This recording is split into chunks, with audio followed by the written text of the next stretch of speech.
साथियों नमस्कार, जय अर्सिया। मैं अजय कुमार सोनी बेला से।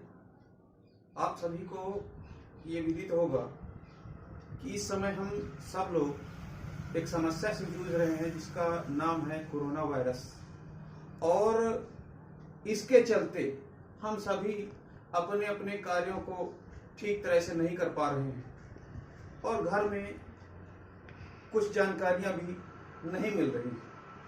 इसके चलते आज हमारे मन में एक सोच आई कि क्यों ना ऐसा किया जाए कि आप सभी को वीडियो के माध्यम से कुछ अपने इस बिजनेस के बारे में जानकारियां दे सकूं।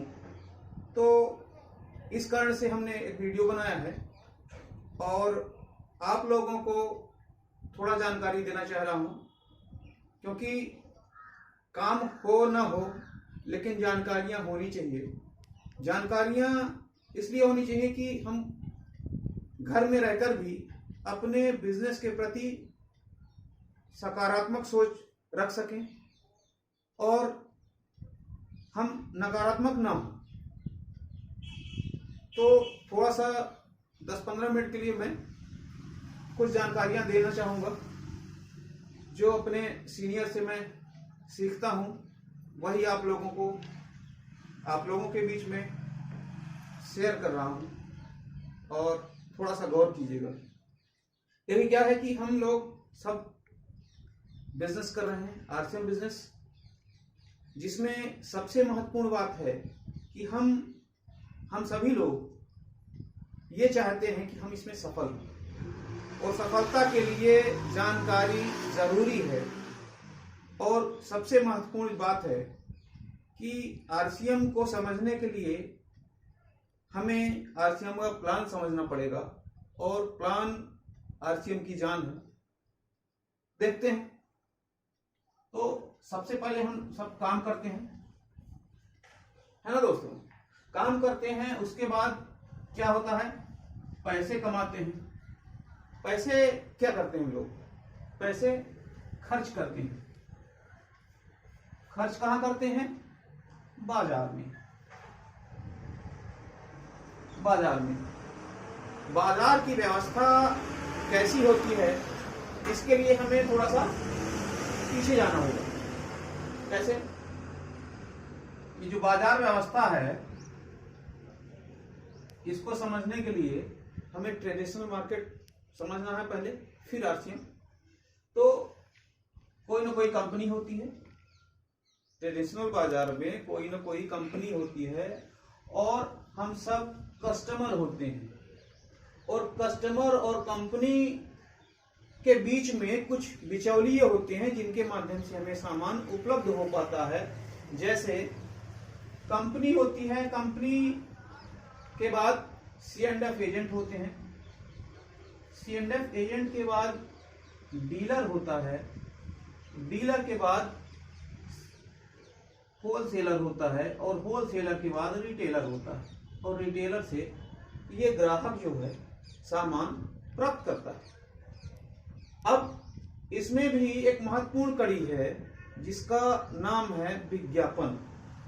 ये विज्ञापन होता है, और विज्ञापन कंपनी करवाती है। उसके बाद इस कस्टमर को पता चलता है कि फला चीज मार्केट में आ चुकी है, और फिर उसको जो है ये ग्राहक लेने रिटेलर के पास पहुंच जाता है। तो क्या रिटेलर ये सामान बनाता है? बिल्कुल नहीं बनाता है। ये कहां जाता है? होलसेलर के पास जाता है। होलसेलर किसके पास जाता है? डीलर के पास जाता है, और डीलर भी सामान नहीं बनाता है, वो C&F एजेंट के पास जाता है, और C&F एजेंट जो है कंपनी के थ्रू माल उठाता है। अब क्या ये प्रोडक्ट में कोई सुधार करते हैं? सुधार नहीं करते हैं, बल्कि बिगाड़ने का पूरा अधिकार रखते हैं। कैसे? ये क्या करते हैं कि जैसे कंपनी 5 रुपए का कोई प्रोडक्ट बनाती है, तो क्या 5 रुपए में इस ग्राहक को मिल जाएगा? नहीं मिलेगा। क्यों नहीं मिलेगा? क्योंकि ये बिचौलिए हैं। इनके पास भी आय का साधन क्या है? बिक्री, और ये हमारे तक सामान पहुंचाने का 50% पैसा यूं ही ले लेते हैं, तो हमें पड़ता है 10 रुपए में। 5 का सामान कितने में पड़ा? 10 रुपए में पड़ा, और 50% पैसा कहां गया? इन बिचौलियों के पास। तो इससे ये सिद्ध होता है कि ये 40 साल कोई व्यक्ति अगर पैसे कमाता है तो 20 साल अपने लिए कमाता है और 20 साल इन बिचौलियों के लिए कमाता है। तो अब बात आती है कि इनका क्या रोल है। ये सिर्फ महंगा सामान कर देते हैं और मिलावट करते हैं। अगर ये ना रहे तो क्या व्यवस्था चल सकती है? तो सर्वे किया गया, उसमें ये देखा गया कि ये सारे लोग कमाते हैं और ये ग्राहक जो है सबसे महत्वपूर्ण है, ये नहीं कमाता है। तो फिर देखा गया कि अगर इस ग्राहक को हटा दिया जाए तो क्या व्यवस्था चलेगी? नहीं चलेगी। और इस कस्टमर इस कंपनी को भी हटा दिया जाए तो व्यवस्था नहीं चलेगी। ग्राहक को हटा दिया है तो भी व्यवस्था नहीं चलेगी। तो देखा गया कि अगर इन बिचौलियों को बीच से हटा दिया जाए तो ये व्यवस्था चल सकती है। इसमें इसका भी फायदा होगा और इसका भी फायदा होगा। ये किस तरह से? ये देखा गया कि परंपरागत बाजार को हटा करके डायरेक्ट सेलिंग की जाए तो उसमें इस ग्राहक का और कंपनी का दोनों का लाभ होगा। कैसे? कंपनी ने कहा कि कुछ दूर हम आते हैं और कुछ दूर आप आइए, यहाँ हमारी दुकानें होंगी, पिकअप सेंटर होंगे, और अगर आप इस व्यवस्था से सामान लेते हैं तो पहले भी आपका 50% पैसा हमारे पास नहीं आता था और अब भी हम नहीं लेंगे।